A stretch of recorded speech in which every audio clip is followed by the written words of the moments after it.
కుంభం వారికి కనుక చూసుకున్నట్లయితే ప్రస్తుతం మీ గురువు పంచమ స్థానంలో ఉన్నాడు, రాశిలో రాహు ఉన్నాడు. అయితే గురువు ఈ పంచమ స్థానంలో మే మాసం వరకు ఉంటూ జూన్ మాసం నుంచి 6వ స్థానంలోకి మారిపోతాడు, గుర్తుపెట్టుకోండి.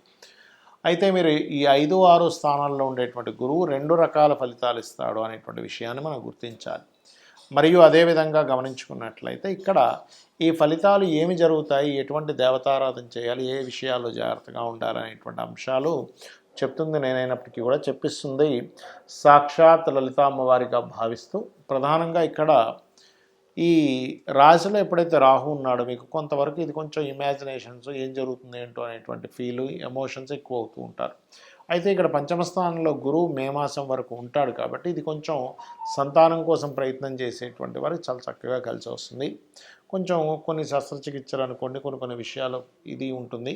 అదేవిధంగా వివాహం అయిన తర్వాత సంతానం పొంది సంతానం ఇంకా అభివృద్ధిలోకి రావట్లేదు అనేటువంటి కొంత బాధపడేటువంటి వారికి కొంత బాధ ఉంటుంది, కొంత అభివృద్ధికరమైనటువంటి వాతావరణం కూడా కనిపిస్తుంది. మరియు మీ యొక్క సంతానము ఉద్యోగం లేదండి, అయ్యో ఉద్యోగ సంబంధించినటువంటి విషయంలో చాలా ఇబ్బంది పడుతున్నారు అనుకునేటువంటి వారికి సంతానానికి సంపాదన యోగము కూడా కలుగుతుంది, గుర్తుపెట్టుకోండి. ఇక మీకు ఈ యొక్క గురువు 6వ స్థానంలోకి మారుతున్నప్పుడు ఇది ఇక్కడ ఇచ్చేటువంటి రిజల్ట్స్ ఏమిటి అని చెప్పి చూసుకున్నట్లయితే 6లో ఉండేటువంటి గురువు ఎప్పుడు కూడా అప్పునిస్తాడు, ధనయోగాన్ని ఇస్తాడు, అప్పు మూలంగా ధన ప్రాప్తిని కలిగిస్తూ ఉంటాడు. కాబట్టి ఇక్కడ ఈ 6వ స్థానంలో ఉండేటువంటి గురువు జూన్ మాసం నుంచి ఎప్పుడైతే ఉంటాడో కొంచెం అప్పులు కూడా ఎక్కువ చేస్తూ ఉంటారు.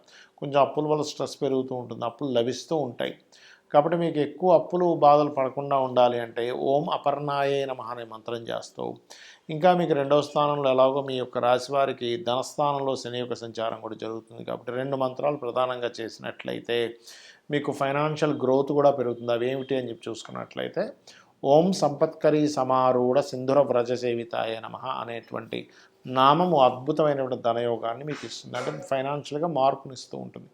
అదేవిధంగా ఓం అనాకలిత సాదృశ్య చుబుకశ్రీ విరాజితాయ నమః అనేటువంటిది ఏలినాటి శని యొక్క ప్రభావాన్ని కూడా తగ్గిస్తుంది. గోవులకి బెల్లము మరియు ఈ యొక్క అరటికాయలు తినిపిస్తూ ఉండండి, మీకు అన్ని విధాలా బాగుంటుంది. అయితే ఎవరి జన్మజాతక చక్రంలో అయినా కానీ గురువు స్థితి బాగుంటే ఎటువంటి ఫలితాలు వస్తాయి, గురుస్థితి బాగోకపోతే ఎటువంటి ఫలితాలు వస్తాయి, ఏ జాగ్రత్తలు తీసుకోవాలి. గురుగ్రహాన్ని మనకి జ్యోతిష్ శాస్త్రంలో కానీ నాడీ జ్యోతిష్ శాస్త్రంలో కానీ నాడీ శాస్త్రాల్లో కానీ జీవుడుగాను చెప్పారు. అదేవిధంగా దేవతా అనుగ్రహము గురువు అనుగ్రహం కూడా చెప్పారు. కొంతమంది జీవితాల్లో చూడండి, వాళ్ళకి మంచి గురువులు దొరుకుతారు, చాలా మంచి మంత్రోపదేశం జరుగుతుంది, వారికి మంచి మార్గాన్ని చూపిస్తారు. వాళ్ళని వీరు కలిసినప్పటి నుంచి వాళ్ళ లైఫ్ కూడా చాలా చక్కగా మారుతుంది కూడా. మరి కొంతమందిని కలిసినప్పటి నుంచి ఏమైపోతుంది అంటే వారికి అన్నీ కోల్పోవడం, అంటే వారు కొంత మభ్యపెట్టి వాళ్ళ గురించి ఖర్చు పెట్టి చేసుకొని, లేదా వాళ్ళ గురించి ఒక రకరకాలుగా చేసేసుకొని అన్నీ వాళ్ళ ఆస్తులు కూడా రాయించేసుకున్న గురువులు నేను చూశాను. అలా జరుగుతుంది. ఎందుకు కారణం ఏమిటంటే మన యొక్క జన్మజాతకంలో జూపిటర్ స్థితి బాగోకపోతే ఇక్కడ 2 విషయాలు, మంచి గురువు దొరకకపోవడము జరుగుతుంది, మంచి గురువు దొరికినా మనం తిరస్కరించడం జరుగుతుంది. జూపిటర్ కనుక బాగోపోతే ఇది బాగా అర్థం చేసుకోండి. మంచి గురువు దొరికాడు కానీ మీకు ఆయనలో 100 మంచి గుణాలు ఉన్న ఒక్క నెగిటివ్ పాయింట్ పట్టుకుని అమ్మో ఈయన దగ్గర ఈ నెగిటివ్ ఉందని బయటకు వచ్చేస్తాం తెలియకుండా. అది ఎందుకంటే మీకు అది ఆ సమయంలో ఆ గ్రహము, ఆ యొక్క దేవత, మీ యొక్క సమయము ఆ రకంగా మీకు కనబడేలా చేస్తుంది. అర్థం చేసుకోండి. ఎందుకంటే ఇప్పుడు సొసైటీలో కూడా చూడండి, రకరకాల మంది ఫ్రెండ్స్ ఉంటారు. ఇద్దరు ఫ్రెండ్స్కి ఏదో మనస్పర్ధలు వచ్చి విడిపోతారు. ఇదే వ్యక్తి ఇంకో వ్యక్తితో కొన్ని సంవత్సరాల పాటు బాగా ఫ్రెండ్లీగా చాలా బాగా ఇద్దరు కలిసి ఉంటారు. ఏమైంది మరి ఇదే వ్యక్తి ఇంకోరితో ఎందుకు కలిసి ఉండలేకపోతున్నారంటే వీళ్ళిద్దరికీ నెగిటివ్ పాయింట్స్ కనబడ్డాయి, వాళ్ళిద్దరికీ పాజిటివ్ పాయింట్స్ కనబడ్డాయి. అయితే మీ జన్మజాతకంలో కనుక గురువు బాగా పాపకత్తిరిలో ఉన్నాడు అనుకోండి, అంటే శని రాహులతోని లేకపోతే పాపగ్రహ నీచబడ్డ గ్రహాలతోని ఉన్నప్పుడు మీరు పూర్వజన్మల్లో గురువుకి ఏదో ఇబ్బంది పెట్టారు. అంటే ఏంటి, గురువులు అంటే ఎవరు, మీకు గురువు అనే ఆ యొక్క గురువు అనేటువంటి శబ్దానికి ముఖ్యంగా ఆ వాక్యానికి ఆ యొక్క దీనికి ఉన్నటువంటి అర్థం ఏమిటంటే మనల్ని అజ్ఞానం నుంచి జ్ఞానం వైపు నడిపించేవాడు గురువు. అంధకారం నుంచి బయటికి తీసుకొచ్చేవాడు గురువు. అంటే అంధకారం అంటే ఏమిటి? మనకు కొన్ని అంధవిశ్వాసాలు ఉంటాయి, మనం ఇది కొన్ని సంశయాలు ఉంటాయి, లేకపోతే మనకు కొన్ని ధర్మ సందేహాలు ఉంటాయి, లేకపోతే మనకి ఒక మంత్రాన్ని ఇచ్చి దైవం వైపు నడిపించేవాడు, ఆధ్యాత్మికం వైపు నడిపించేవాళ్ళు, అదేవిధంగా ధర్మబద్ధంగా ఎలా బ్రతకాలని చెప్పేవాళ్ళు గురువులు కదా.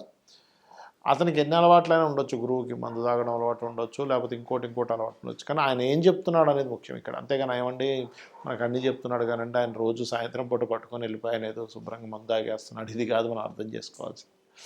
ఎందుకంటే వాళ్ళ అలవాట్లు వేరు, వాళ్ళు దైవం పట్ల ధర్మం పట్ల ఎలా ఉన్నారు అనేది ముఖ్యం. ధర్మంగా ఉండాలని చెప్తుంది శాస్త్రం. అయితే ఇక్కడ ఎవరికైనా మీ జన్మజాతకంలో జూపిటర్ గ్రహం గనక పాడైనట్లయితే దైవానుగ్రహం కూడా లోపిస్తుంది. గురువు అనుగ్రహం లేకపోతే దైవానుగ్రహం కూడా ఉండదు అని చెప్తూ ఉంటారు శాస్త్రంలో. అప్పుడు దైవానుగ్రహం పెంచుకోవడం కోసం మీ జన్మజాతకంలో 9వ అధిపతి మరియు గురువు వీరిద్దరూ ఎక్కడున్నారు, ఎలా ఉన్నారు అనేటువంటి చూడాలి, గుర్తుపెట్టుకోండి. 9వ అధిపతి గురువు. ఇక రెండవ విషయం ఏమిటి అంటే ఇక్కడ ఈ యొక్క జూపిటరు కొన్నిసార్లు మీ యొక్క లగ్నాలకి శుభుడు అవ్వడు, ఒక్కోసారి పాప అవుతాడు. అంటే అలాగ ఏ లగ్నాలకి? మకర లగ్నానికి, కుంభ లగ్నానికి, అదేవిధంగా మిథునానికి, మరియు కన్యకి, వృషభానికి, తులకి, ఈ లగ్నాలకి గురువు శుభుడు అవ్వడు, పాప అవుతాడు. కానీ మిగతా 6 లగ్నాలు ఉంటాయి. ఏమిటవి? గురుగ్రహమైనటువంటి గురు లగ్నాలకి అంటే ఏమిటవి? మేషము, కర్కాటకము, సింహము, అదేవిధంగా వృశ్చికము, ధనుర్మీన లగ్నాలు.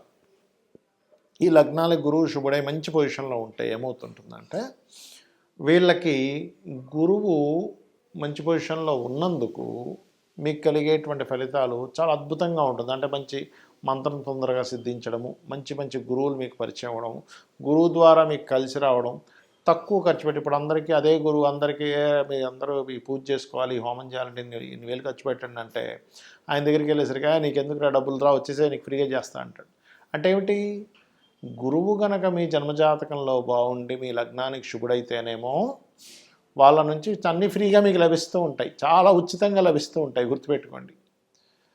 అలా కాకుండా మీ లగ్నానికి పాపయి మరలా ఇంకా ఆయన పాప సంబంధం కలిగి ఉంటే అప్పుడు సరిగా ఉండదు.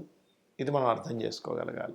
మరి దీన్ని ఎలాగ తొలగించుకోవాలి? గురుమంత్రం, ఏదైనా గురువు దగ్గర మంచి గురుమంత్రం తీసుకోవడం, గోసేవ చేయడం, దత్తాత్రేయుడి యొక్క స్తోత్ర పఠనం చేయడం, ఓం ద్రాం దత్తాత్రేయాయ నమః అని చేసుకోవడం, లేదా జయ గురుదత్త శ్రీ గురుదత్త, లేనట్లయితే దిగంబర శ్రీ పాదవల్లభ దిగంబర అనే మంత్రం చేయడం, పసుపు కానీ గంధం కానీ ఇలాంటి పదార్థాలని మీ యొక్క ఆలయంలో దేవతా కైంకర్యం కోసం భక్తి శ్రద్ధలతో ఇవ్వడం, ఎక్కువగా శనగలు దానంగా ఇవ్వడం, గురుగ్రహంతో ఏ పాపగ్రహాలైతే కలిసాయో ఆ పాపగ్రహ సంబంధించినటువంటి దానాలు ఇవ్వడం, ఇవన్నీ చేయడం ద్వారా మీకు గురుదోషము పోయి దేవతా అనుగ్రహం కలుగుతుంది, అమ్మవారి యొక్క అనుగ్రహం కూడా కలుగుతుంది, మీ జీవితం అద్భుతంగా సాగుతుంది. శ్రీమాత్రే నమః.